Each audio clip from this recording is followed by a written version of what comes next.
दोस्तों, अगर आप भी अपने घर में जो वॉल में क्रैक आ जाती हैं जस्ट कॉलम के पास, बीम के पास, या आप देखते हैं प्लास्टर में क्रैक्स डेवलप हो जाती हैं, और या फिर अगर आप एक नए घर को बना रहे हैं तो आप नहीं चाहते कि आगे चल के आपको इस तरह के क्रैक्स देखने को मिलें, तो ये वीडियो आप लोगों के लिए काफ़ी ज़्यादा ज़रूरी है, क्योंकि इस वीडियो में मैं आपको काफ़ी सारी चीज़ें बताने वाला हूँ। यहाँ पे मैं आपको बहुत ही सटीक तरीका बताऊंगा जिससे आप अगर अपनाएंगे, अगर आप एक नए घर को बना रहे हैं तो स्टार्टिंग में अगर आप इसको ध्यान में रख के काम करा लेते हैं तो आपका काफ़ी पैसा बच जाएगा और नुकसान होने से भी आप बचेंगे। तो यहाँ पे अगर बात कर लेते हैं, जब हम एक घर की कंस्ट्रक्शन कराते हैं तो हमारे जो कॉलम होते हैं, तो कॉलम के जस्ट साइड से हम अपनी कोई भी वॉल को लेके जाते हैं दाएं बाएं या किसी भी फेस से, जिससे हम अपनी पार्टीशन कर पाएँ वॉल के या किसी भी कमरे के, लोबी के। तो आप देखते हैं कि जहाँ पे हमारा कॉलम और वॉल का जॉइंट हो रहा होता है या बीम का जॉइंट हो रहा होता है, तो उस फेस पे कुछ समय के बाद हमारी क्रैक्स डेवलप हो जाती हैं। जैसे कि प्लास्टर, कुछ क्रैक्स आपको साइड पे काम होते ही दिख जाती हैं, कुछ क्रैक्स आपको प्लास्टर होने के बाद, साथ ही साथ जब आप उसमें रहने लगते हैं तब तक उसके बाद दिखाई देती हैं।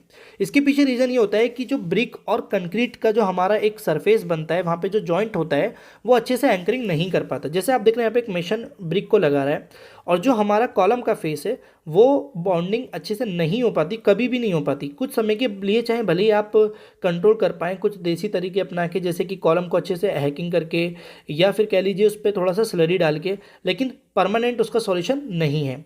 तो यहाँ पे होता है क्या है कि जब आप पेंट कर देते हैं, रहने लगते हैं घर में, जो क्रैक्स आपको दिखाई देती हैं वो बहुत ही भद्दी लगती हैं, वो देखने में अच्छी बिल्कुल भी नहीं लगती, और उससे आपके घर की शो भी खराब होती है। अब यहाँ पे होता क्या है कि जैसे मान लीजिए, इसके पीछे रीज़न तो मैंने आपको बता दिया बेसिकली।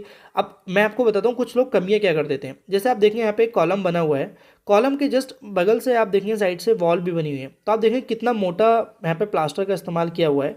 ये जो प्लास्टर आप मसाला जो आप देख रहे हैं, सॉरी प्लास्टर नहीं कहूँगा, माफ़ी चाहूँगा, जो मोटार यानी मसाला जो उसमें दरारों में डाला गया है ब्रिक के जॉइंट करने के लिए, वो एक बहुत गलत तरीके से डाला हुआ है। ऐसे इतना मोटा नहीं डाला जाता है। और आप देखें जस्ट अभी से आपको थोड़ी थोड़ी क्रैक आपको दिखने लगी होगी। ये क्रैक जब प्लास्टर हो जाता है तो इसमें फिर एयर पास होती है, और एयर पास होने की वजह से वो क्रैक्स आपके प्लास्टर भी पार कर देती है, और जो पेंट पुट्टी आपने की होती है वो भी आपको ख़राब कर देती है। अब देखिए, या तो आप एक तरीका यह नहीं कि जैसे कि आप देख रहे हैं ये जो आप कॉलम को अच्छे से इसमें रफनेस दी गई है, एक तो ये होता है कि इसमें प्लास्टर अच्छे से चिपक जाता है आपको, तो पूरा इस पर आपको करने की ज़रूरत नहीं है। करने की ज़रूरत वहाँ पे जहाँ जॉइंट बन रहा है। मैं आपको दिखाऊंगा कैसे लगाते हैं। तो उससे पहले मैं आपको बता देता हूँ कि आपको ऐसा क्या इस्तेमाल करना है जिससे क्रैक ना देखने को मिले। तो यहाँ पे अगर हम बात करें, आप देखेंगे कि यहाँ पे आपको फाइबर में जाली जो आती है, ये आप देख रहे हैं यहाँ पे थोड़ा सा रेशम टाइप की ये जाली होती है।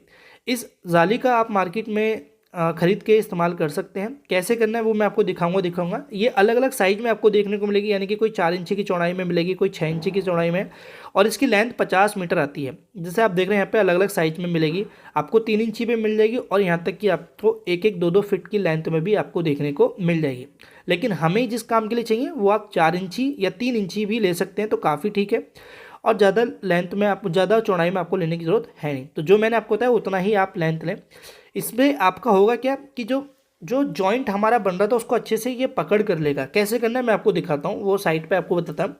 जैसे आप देखिए यहाँ पे कि जो बीम का फेस आ रहा था और जो ब्रिक का वो फेस आ रहा था, यहाँ पे एक तो गैप रह जाता है। ठीक है, आप देख रहे हैं, जरूरी नहीं कि पूरा पूरा आप ईंट तक ऊपर हाइट तक लेके चले हैं, थोड़ा बहुत गैप रह जाता है, तो उस गैप से एयर पास होती है, और एयर पास होने के बाद तो क्या होता है कि वहाँ पर क्रैक होती है। तो ये जो आप देख रहे हैं इस तरीके से आपको थोड़ा थोड़ा काटना है। काटने का थोड़ा सीमेंट का घोल लेके, पेस्ट लेके अच्छे से चिपका देना है, और उसके बाद आपको इस पर थोड़ी स्लरी लगा के, यानी सीमेंट का घोल लगा के प्लास्टर कर देना है। सिंपल, इससे ज़्यादा आपको कुछ नहीं करना है। ये आपका काफ़ी ज़्यादा हेल्प करेगा। जैसे आप देख रहे हैं कि यहाँ पे आप देखेंगे ये 3 इंची के आसपास है, तो आप अपने हिसाब से ले सकते हैं। लेकिन कॉलम बीम के लिए आपको अगर लगाना है तो मैं आपको कहूँगा कि आप 4 इंची ले लें या 3 इंची ले लें, काफ़ी, इससे ज़्यादा लेने की आपको ज़रूरत है नहीं।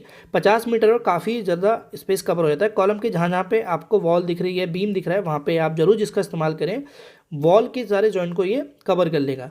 तो इससे आपको काफ़ी राहत मिलेगी। और ये एक जो है करीब 450 से 500 के आसपास आता है। कहीं कहीं आपको ये सस्ता भी हो सकता है, अपनी मार्केट में आप चेक कर सकते हैं। बट इससे आपके घर की जो कॉलम और ब्रिक के जॉइंट देखने को मिलेंगे वो नहीं, आपको उसको कवर कर लेगा। ठीक है, तो उससे आप राहत पाएंगे। तो वीडियो छोड़ लाइक करना, चैनल को सब्सक्राइब।